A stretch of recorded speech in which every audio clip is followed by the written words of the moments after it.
Bismillahirrahmanirrahim. Assalamualaikum warahmatullahi ta'ala wabarakatuh. Semua pelajar-pelajar tingkatan 2 yang menonton video ini ya.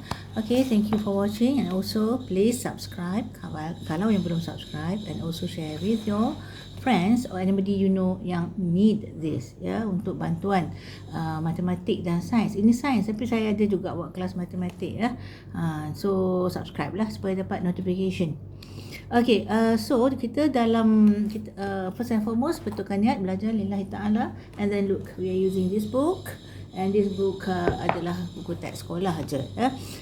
Kalau yang buku sendiri tu bolehlah tulis ya, dalam tu nota-nota ke, tapi kalau buku pinjaman jagalah amanah. Okay, so kita masih dalam bab 7.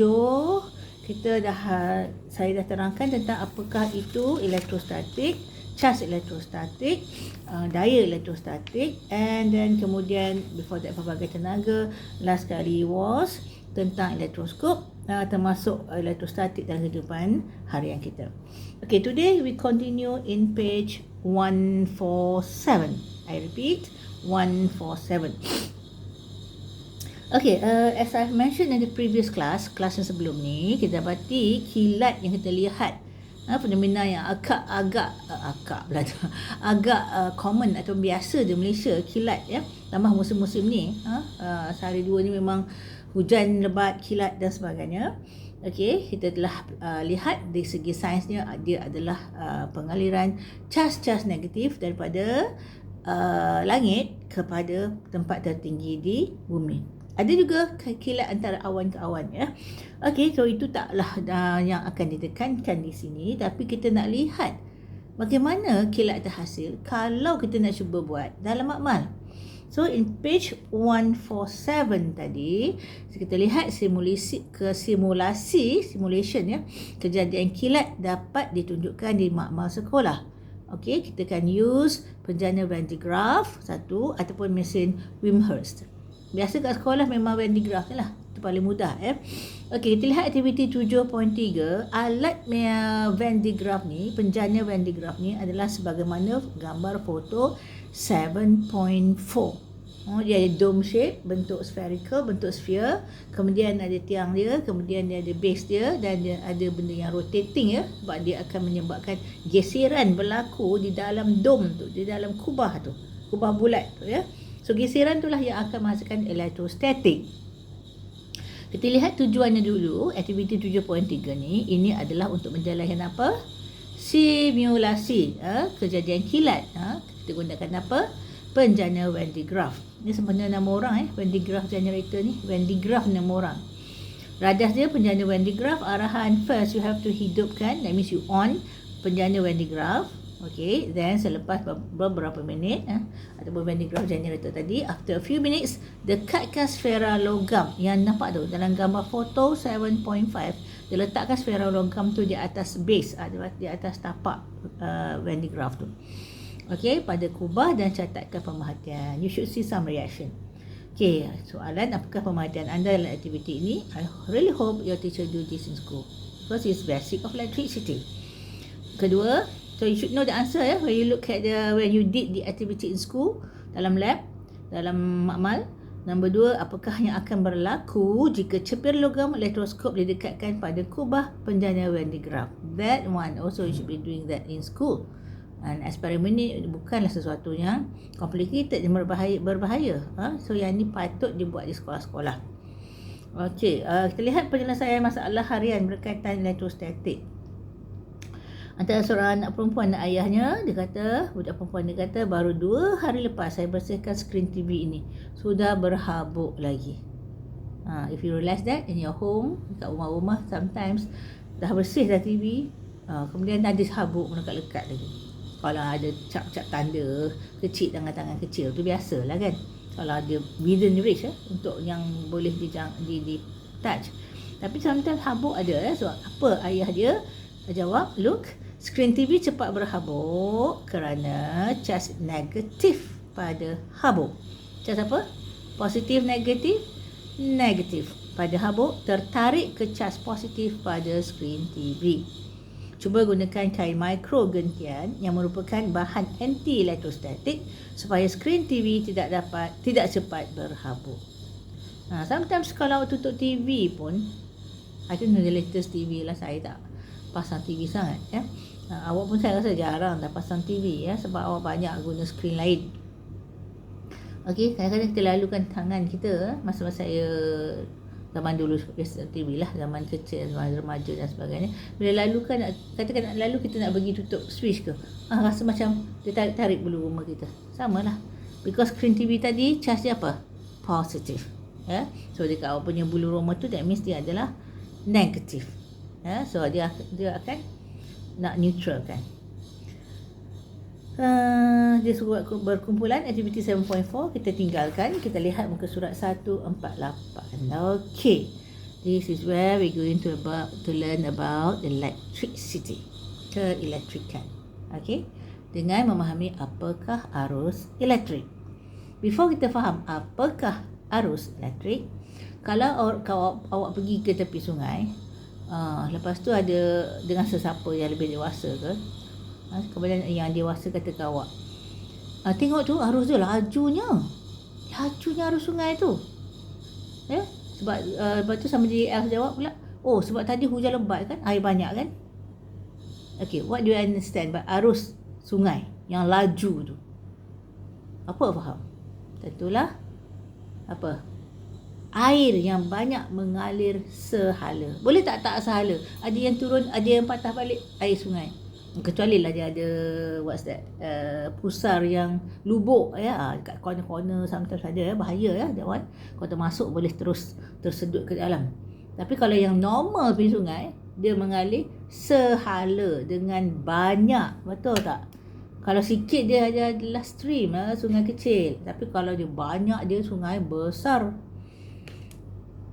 Air banyak, dia mengalir macam mana? Boleh tak dia kelang kabut ataupun dia patah balik? No way.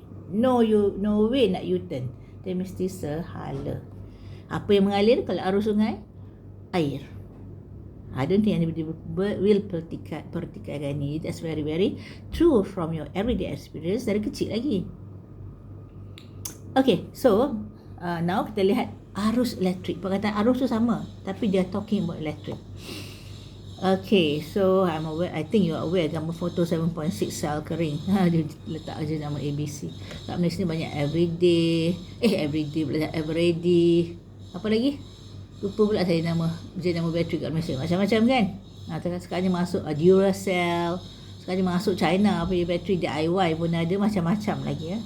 Yang tak tahan lah. Biasa yang established tu dia tahan lama ya. Okay, so kita dapati first introducekan tentang, saya dah bagi persoalan tentang arus tadi ya. Dah faham kan? Cas elektrik diperlukan untuk apa? Untuk awak nak pasang peralatan elektrik ya. Di situ menggunakan membolehkan peralatan elektrik berfungsi. Nak pasang fridge, nak pasang lampu, basic lampu lah. Kita tak nampak kan? Nak pasang lampu malam-malam, nak pasang kipas, nak pasang aircon, nak pasang rice cooker, nak pasang apa-apalah. So many things nowadays.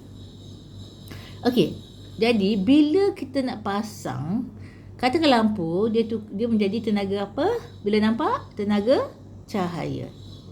Macam mana boleh tiba-tiba kaca tu, kemudian dia menghasilkan cahaya? Hebat sangat kaca tu.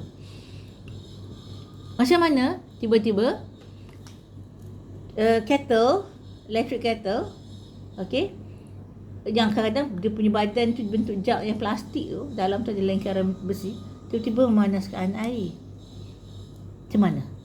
Macam mana tiba-tiba satu benda petak kat dinding awak ataupun nowadays dekat atas ceiling tiba-tiba menejukkan keadaan? Mesti apa?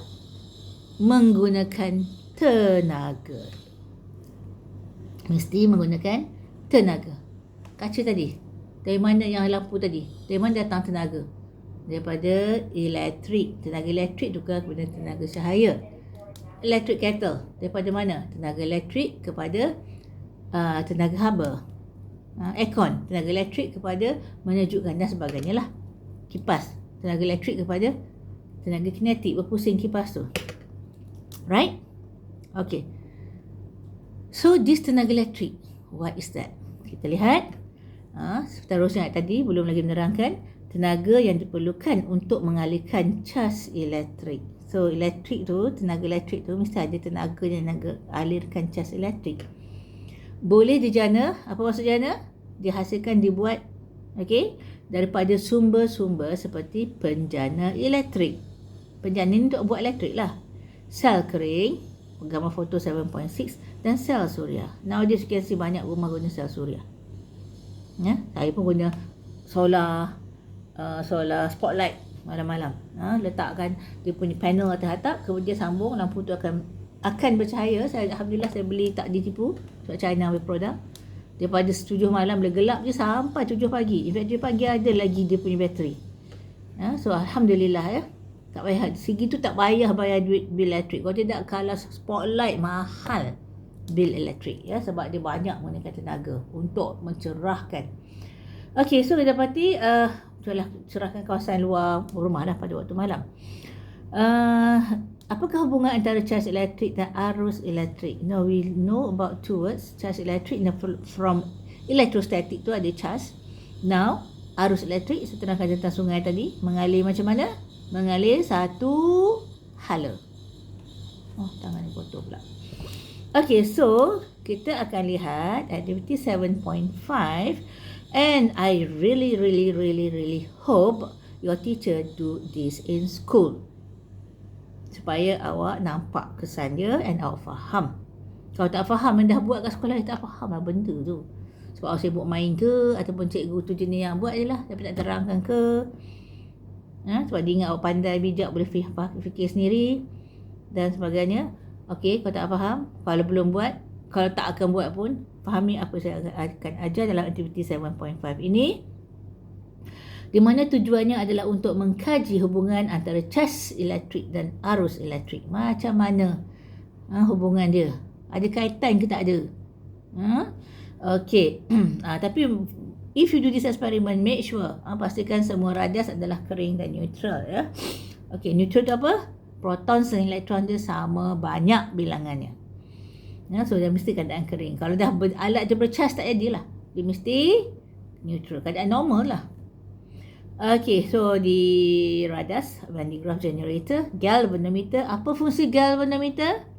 Mengesan kehadiran cas yang kecil. Kalau ammeter nak kira arus. Kalau galvanometer nak kesan cas elektrik yang terhasil dalam jumlah yang kecil pun boleh kesan. Of course, dawai. Dawai ialah mesti konduktor lah, nak sambung-sambung. Okay, so disuruh susun radas macam rajah 7.7. Okay, look. You're going to have a Van de Graaff generator. Kubah penjana Van de Graaff. I'm going to draw it here. Of course, my drawing is hudo, not beautiful. This is the base, tapak dia, and then we have the dome here. Okay, and this one, kita akan sambungkan pada galvanometer. Untuk apa? Untuk mengesan kehadiran cas yang kecil. Dan sometimes dalam makmal, you're going to join it. Kalau jenis lama punya lah, ada pipe dekat sink ya. Dan pipe ni biasanya dari mana? Kadang-kadang pipe rendah je kan, daripada dalam bumi kan. Betul tak? Tertanam dalam bumi kan, air mengalir dalam bumi kan.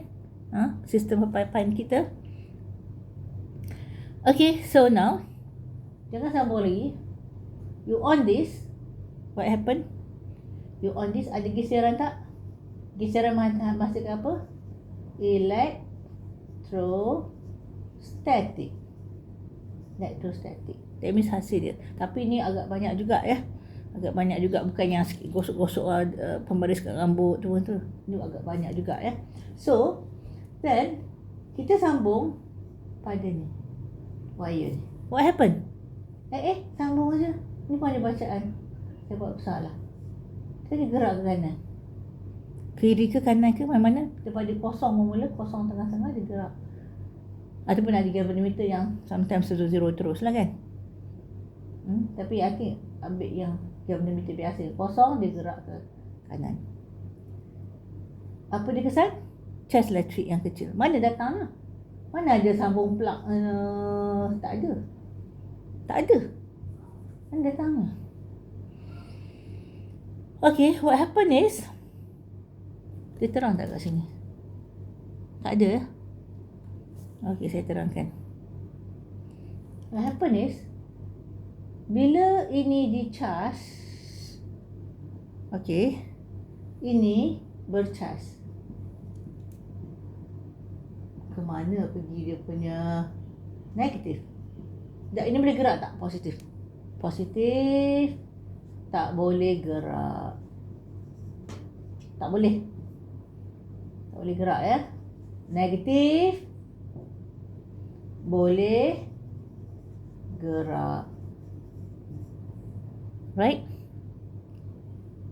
Okay, because this is positive, naturally apa-apa benda neutral is going to attract electrons. Dia akan menyebabkan dia perlukan electrons. Disebabkan ini bersentuh, this is a point yang dia bersentuh, senanglah. Dia minta elektron ni, elektron sini, minta sini, minta sini, minta sini, minta sini, minta sini. Ini bergerak, minta sini, minta sini, minta sini. Dari bumi kita dapati negatif mengalir. Betul lah, negatif mengalir. Macam mana negatif mengalir? Dua arah ke searah? Satu arah ya, satu arah.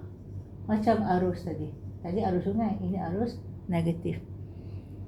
Kalau kita letakkan mentol di sini pun, yang perlukan sikit saja charge.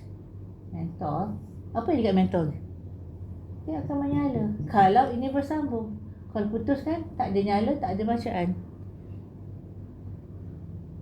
Tak ada, kalau putus kan, tak ada nyalaan, tak ada bacaan. That means, apakah electricity? Electricity ataupun keelektrikan, dia adalah pengaliran apa? Pengaliran apa? Apa yang mengalir tadi? Cas. Dalam apa ni? Satu arah tadi ya. Dalam satu hala, satu arah. That is electricity. Negatif tu mengalir. Proton boleh mengalir tak? Tak boleh. Apa kali saya cakap? Banyak supaya awak ingat. Apa yang boleh mengalir? Electrons. Ini negatif. Electrons yang boleh mengalir. Okey. Okey. Ada pula S ni mengalir. Elektron. Okey? Faham? So, kita lihat pesongan penunjuk galvanometer yang dinyatakan dalam soalan tu menunjuk apakah yang berlaku pada, mana saya baca tadi? Oh, terus tak buat soalan lagi. Okey. Soalan, apakah yang berlaku pada penunjuk galvanometer? Awak akan kata dia akan terpesong. Jelaskan kerana terdapatnya arus elektrik yang kecil. 2. Bagaimanakah anda akan menunjukkan kehadiran cas pada kubah penjana? Okey. Dekatkan mikroskop. Nampaklah bercas ke tidak? Okey. Nyatakan maksud arus electricity. Di sini jawab kat buku tu. Kat bawah tu ya. Okey. So, kita baca bawah tu. Dia kata pesongan penunjuk galvanometer menunjukkan kewujudan arus elektrik. Ya. Menunjukkan kewujudan arus elektrik. So, nyatakan maksud arus elektrik. Kat bawah tu tulis arus elektrik boleh ditakrifkan sebagai kadar pengaliran cas. Kita tambahkan dengan kadar. Apa maksud kadar? Kadar ialah dia berkait dengan masa. Kan tadi arus air sungai berkait dengan masa. Kalau hujan lebat, tengok laju banyak arus elektrik mengalir. Tapi kalau hujan tak lebat, biasa je, dia sikit je mengalir. So, arus elektrik kalau dalam wire biasa ada tak after this. Tak apalah, kita tunjuk penjelasan awal. Arus elektrik kita mesti ada, kalau litar kita mesti ada bateri kan. Okey, so kita akan ada kita belum lagi belajar kalau ammeter. Buat terangkan masa belajar ammeter nanti. Dia tak ada bintangan adalah, voltan adalah ni tak tunjukkan. Tak apa, saya terangkan. Okey, kita ada mentol let's say. Kita akan sambung. Bila kita pasang switch ni, menyala kan? Betul? Dia menyala. Okey, apa mengalir? Kita belajar. Arus tadi mana? Mana arus? Aduh, tertinggal. Arus adalah kadar pengaliran cas dalam satu hala. Ataupun tak payah satu hala ni untuk membuktikan elektrik adalah cas dalam satu hala. Cas elektron sama mengalir satu hala. So arus adalah kadar pengaliran cas. Ya? Pengaliran cas. Kadar pengaliran cas elektrik. Tadi tinggal kata elektrik. Tengok yang dimerahkan dekat ayat atas ya. Tentang takrif tu. Okay, so nak sukat alat dia yang kalau tadi kita dapati galvanometer arus yang kecil, bukan voltmeter, kita guna ammeter ya. Ammeter nak charge elektrik, nak kira elektrik, arus elektrik. So bila dia mengalir, okay, dia mengalir sampai sini, dia buat bacaan sampai sini, digunakan apa, tenaga tadi, tenaga elektrik atau tenaga cahaya. Ada beza tak sini dengan sini? Sini dengan sini ada beza tak? Sebab dia mengalir. Ada. Sebab dah pakai. That's why bateri dah lama habis. Mana ada bateri tahan selama-lamanya? Dia makin kurang. So untuk dia mengalir dalam satu, dia guna apa sini? Dia bagi voltan terus. Mana tak cukup. Dia tak ajar arus dulu. Dia cuma cakap pengaliran arus elektrik dapat diukur dengan menggunakan ammeter. That's right. Tapi bila kata kadar tu, that means banyak dalam satu saat berapa coulomb, berapa cas yang mengalir. Itu yang cukat. Bayangkan awak yang duduk kat sini kat bus stop. Okay. Kemudian tengok kereta lalu. Dalam masa 1 jam banyaknya kereta lalu. Itu maksud dia. Kalau kereta lalu, ini adalah dalam satu saat banyak mana cas mengalir. Itu dia. That's ammeter untuk mengukur kadar pengaliran cas elektrik. Dalam masa 1 saat banyak mana, 2 saat banyak mana, sejam macam mana. Ya.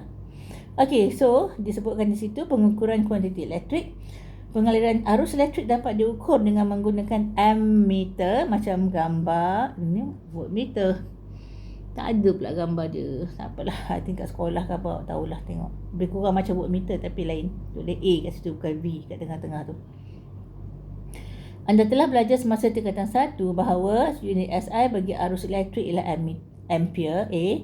Voltan pula ialah beza upaya antara dua titik yang boleh diukur dalam unit volt V menggunakan voltmeter. Kalau elektrik tadi, arus tadi adalah mengukur banyak mana charge mengalir dalam satu saat. Bila voltmeter yang gambar 7.7 tu ialah dia kata apa situ? Beza upaya. Voltmeter. Beza upaya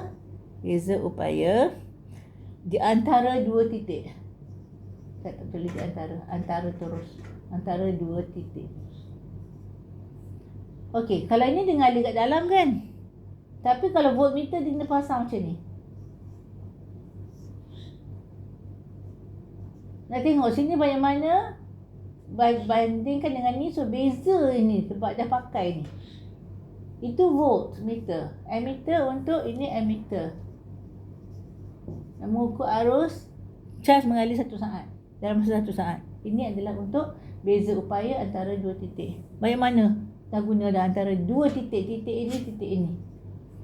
Tak boleh letak kat dalam. Dalam ni tengok banyak mana mengalir dalam masa 1 saat. Ini nak beza kena dua titik. Ya. Okay, dalam unit volt menggunakan voltmeter. So that is page 148. Now you've known about arus elektrik, apa dia. You've known about alat yang guna ammeter. So apa yang dia sukat? You know voltmeter, apa yang dia sukat. Kalau ammeter tadi adalah kadar pengaliran cas dalam masa 1 saat. Manakala voltmeter adalah beza upaya ataupun tenaga antara dua ni. Upaya, tenaga. Tak sama beza upaya antara dua titik. Look at page 149. Who have the time to finish off this one.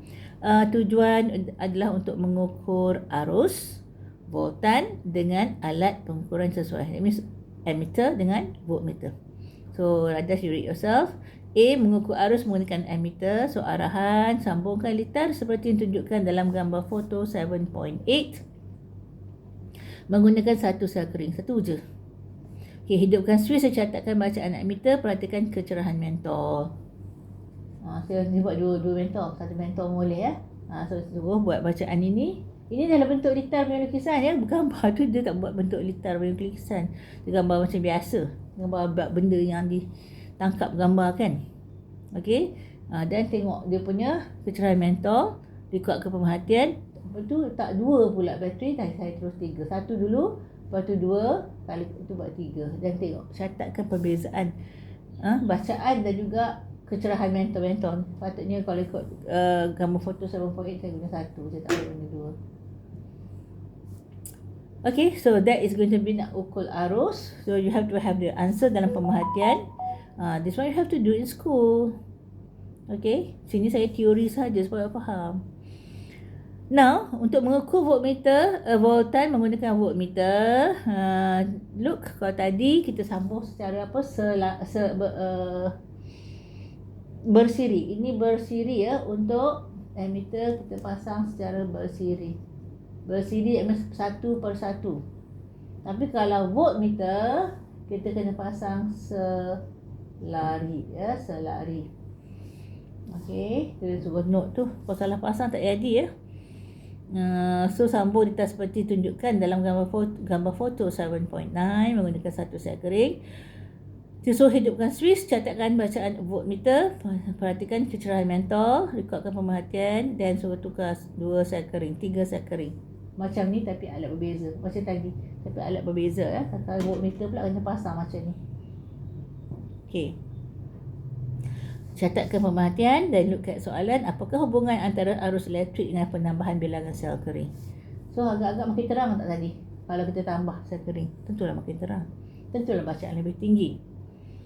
Okey, apakah hubungan antara voltan dengan penambahan sel kering? Kita akan dapati voltan, kita tambah pun voltan sama je bacaan. Dia bukan menukar banyak-banyak arus mengalir dalam ni.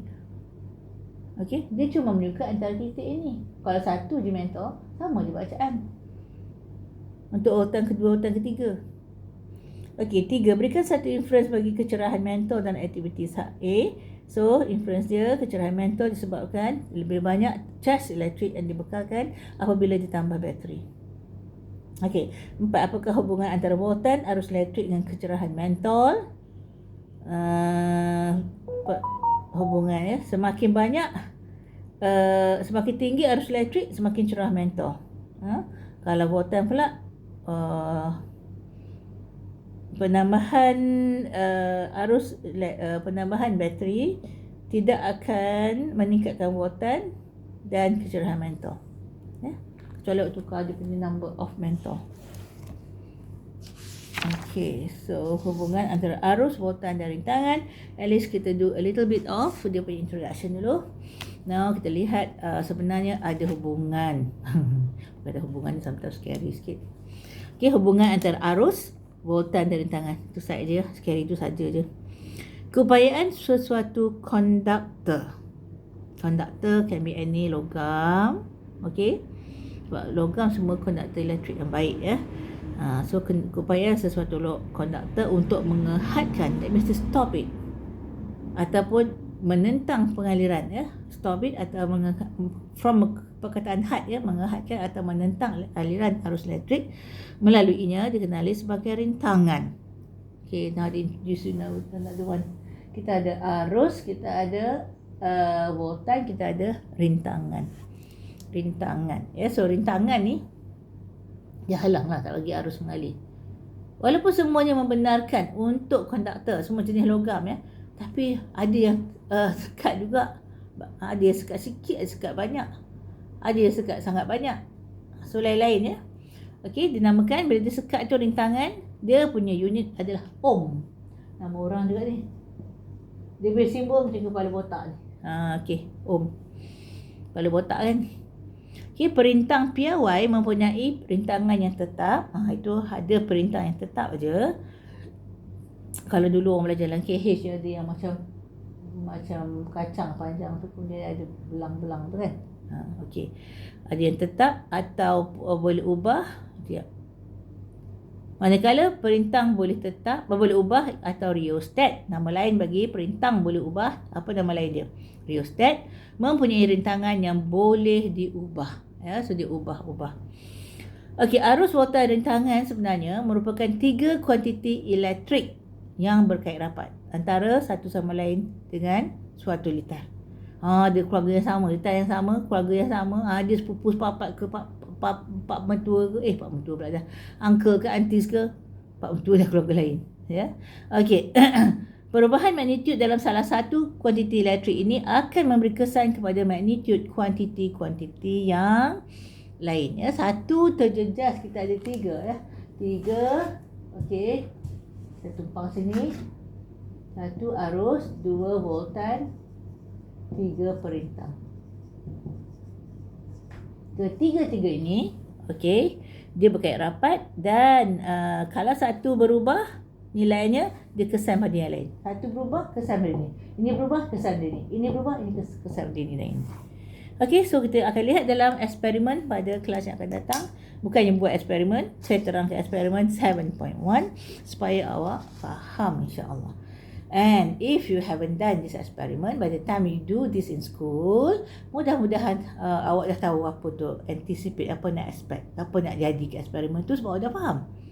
Kalau awak dah buat eksperimen tak faham apa-apa, sekarang ni ingatkan balik, relate kan dengan bab ini dan ini sebenarnya kita buat hari tu.